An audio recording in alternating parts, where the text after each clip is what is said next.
I think it's pretty interesting to see car companies now that they have said like a couple of years ago that we're going to go full EV by 2035, and now we're slowly starting to see pretty much all those companies dialing back a little bit on that statement. We have Porsche with the Macan. They don't want to have the Macan being EV only. They're also starting to think about the Boxster, the Cayman. Should we really only make those EVs as well? And then we have Bentley. We have Aston Martin coming out with brand new V12s for 2025. And now we have Alfa Romeo here. So Alfa Romeo scraps EV only plan as dealers warn of sales collapse. And that is not something we want to see, obviously. So this means that the Tonale won't be the last Alfa Romeo with a combustion engine under the hood as originally planned. So Alfa Romeo's US boss confirmed a shift from EV only plan to a multi-energy strategy. Alfa Romeo has become the latest automaker to pump the brakes on its EV only ambitions, opting for a new multi-energy strategy instead, which I think is 100% the way to go. You got to give people the option to buy what they want to buy. If you can have a couple of EVs in the lineup, that's no problem at all, because people are still buying EVs, but you can't just remove choices this abruptly, specifically from brands like Alfa Romeo. And also Maserati is also dialing back. I forgot to mention that. They're also starting to think maybe we're making a mistake here, turning Maserati into a full EV brand. So I think this is good news. This shift comes as the brand struggles to revive its North American dealer network, which has been severely impacted by sluggish sales. Chris Fuel, I love the name, head of Alfa Romeo North America. The biggest thing in our product and technology roadmap is transitioning from what was a BEV only strategy for Alfa Romeo to a multi-energy strategy. Now, previously aimed for an all-electric lineup by 2027, not even 2035. I mean, that is rushing into completely new territory for Alfa. So they previously aimed for an all-electric lineup by 2027, with the 2023 Tonale being the last gas-powered model. However, plans for the next generation Stelvio SUV and the Giulia sedan, originally intended, of course, also as full EVs, are now being revised to include hybrids and internal combustion engine variants. So maybe, I hope, we will see a new Giulia based on the 33 Stradale design language. We're going to have a look at those in a minute in Photoshop, the lineup of current Alfa Romeo. So I want to see the 33 Stradale design language implemented in a sedan form and a quadrifoglio version of the next generation Giulia with a beautiful V6 under the hood. That would be fantastic to see. So both models will be built on Stellantis STLA large platform, the same architecture underpinning the Dodge Charger. We've got 110 dealers in our US network, they say, and it would be very challenging for them to survive with a BEV only platform. So sales dropping 19% in 2024 for Alfa Romeo, which is not good at all. To only 8,865 units, marking the fourth consecutive year of decline. So Alfa really needs to do something here.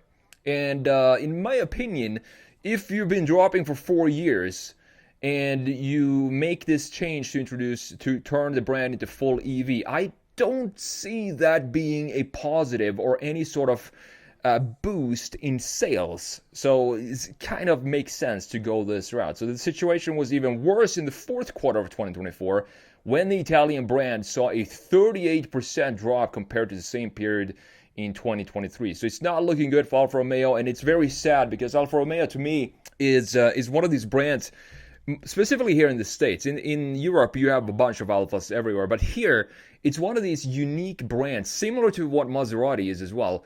If you want to have a special car that you can tell that the designers got very into the organic flow and the emotional state of the exterior design, very Italian design, you don't really have a lot of cars like that here in the States. So I really want to see Alfa Romeo succeed in the United States moving forward. The US boss revealed that 2024 models currently make up half of Alfa Romeo's used inventory. So if you're in the market for an Alfa Romeo, now is the time to get yourself to the dealership and do some negotiating there, because they need to get rid of the 2024 inventory as fast as possible. To clear out the remaining stock by the end of Q1 2025, the company is offering substantial incentives to attract prospective buyers. So as I said, if you want an Alfa Romeo, now is the time to go and get one. If we replicate what happened in 2024, we lose a lot of dealers, and we need to rebuild the network rather than deplete it. We're down to 110 dealers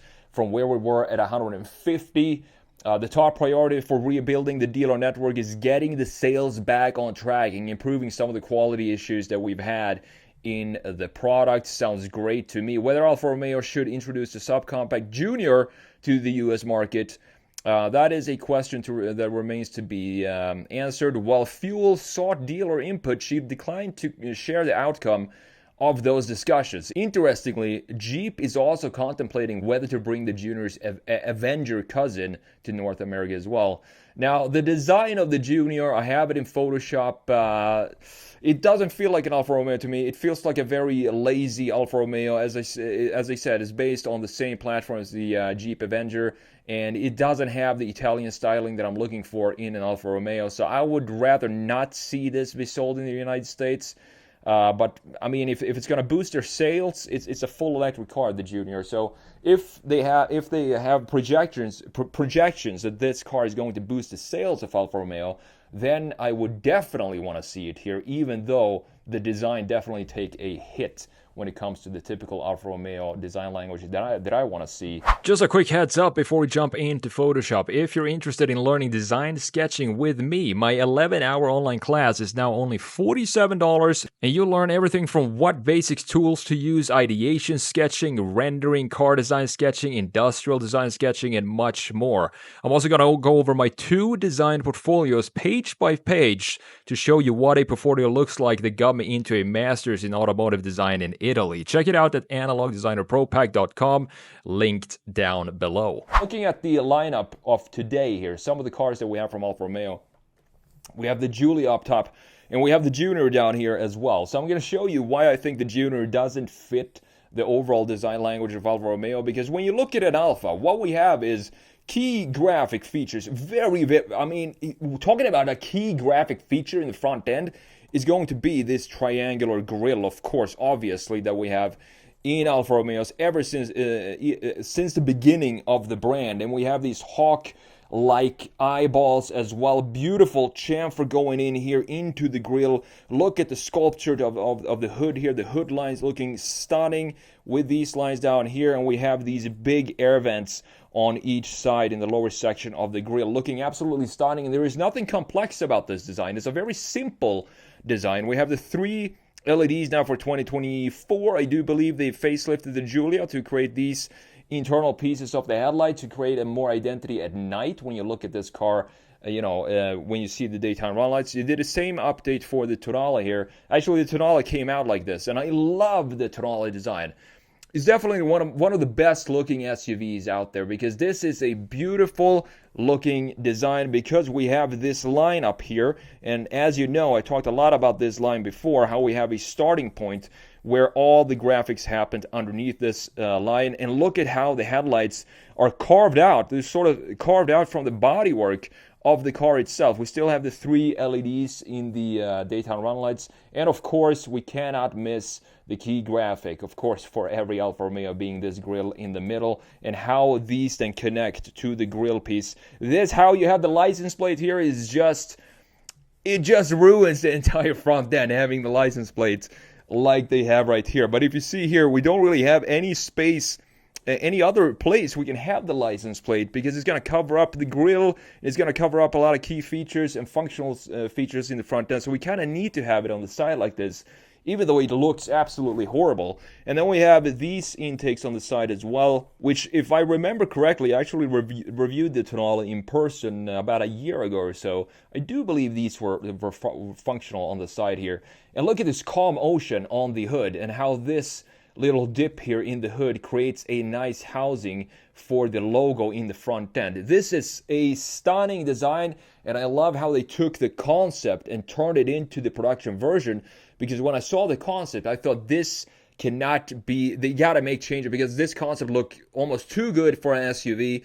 But what they did, they almost took the exact concept of the Tonale and put that exact design into production, and that is what we have right here. And then we have the Junior, the new EV. Look at compare the calmness that we have in the front end of these two, the Tonale and the Giulia, and then look at what's going on here. I mean, there is so many angles, so many things, so many openings that I don't understand what happened. We have this opening in this black plastic trim. I'm not sure why this is black, first of all. The grille looks very complex as well. Even I get it. It is an EV. We don't need to have this be open for cooling and stuff like that. I do like this line that we have up top because, again, it creates a starting point for all the graphics in the front end.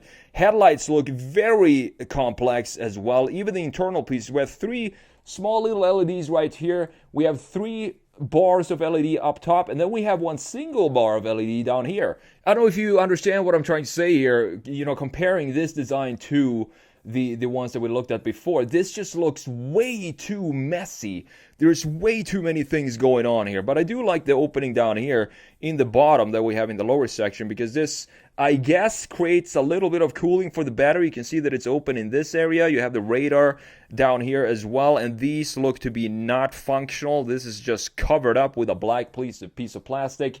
And this is what I mean when I say that this feels like just a lazy approach from Alfa Romeo to base it on the Jeep Avenger, I think it's called, just so they can have a small EV SUV on the market. Now, there's still a lot of hope for Alfa Romeo. I mean, the 33 Stradale, to me, this is what Alfa Romeo is all about.